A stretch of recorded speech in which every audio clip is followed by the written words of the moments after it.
ka ọbasi dị n'elu gọzie anyị niile onye bịara ebe a n'aha Jizọs.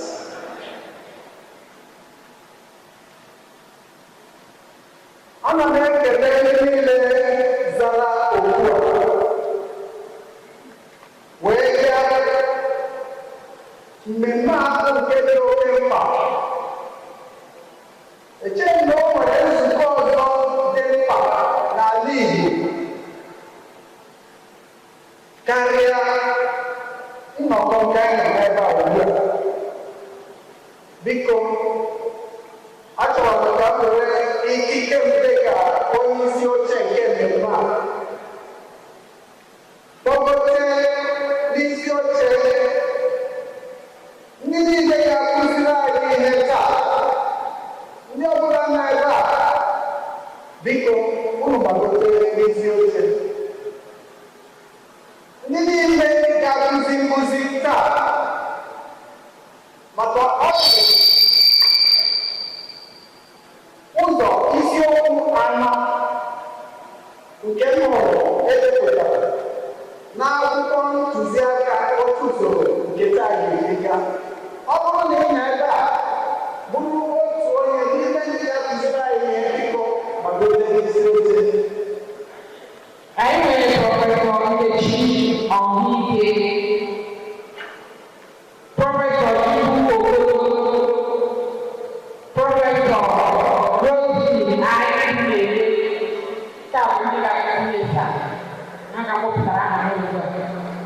Prọfesọ Rosemary Aiyekele, prọfesọ Nkechi Ọhụike, Dr. Chinedu Ọkọmata, na prọfesọ Chukwu Okoro. Biko onye nọrọ na n'ọka pụta si gbagote n'elu oche. Nke na omenala Igbo karịa ọtụtụ anyị ebe a. Ọ bụkwa onye bidoro na steeti a n'ụzọ pụrụ iche.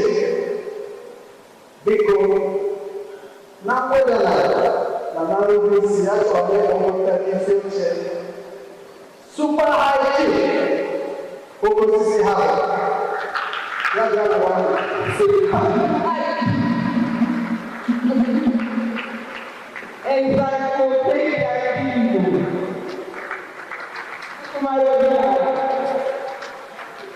Omenala mara ya.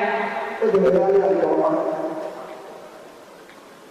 Ka anyị na-agakwa n'ihu, ndị niile nọ n'isi oche biko n'ugwu unu,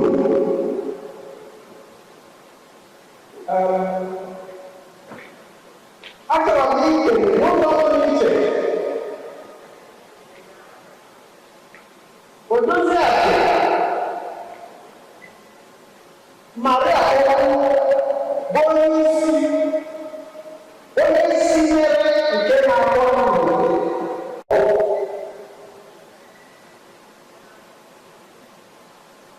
Ọ bụ atụmatụ pụrụ iche nke ọ tụpụtara inyere ala Igbo aka, maka na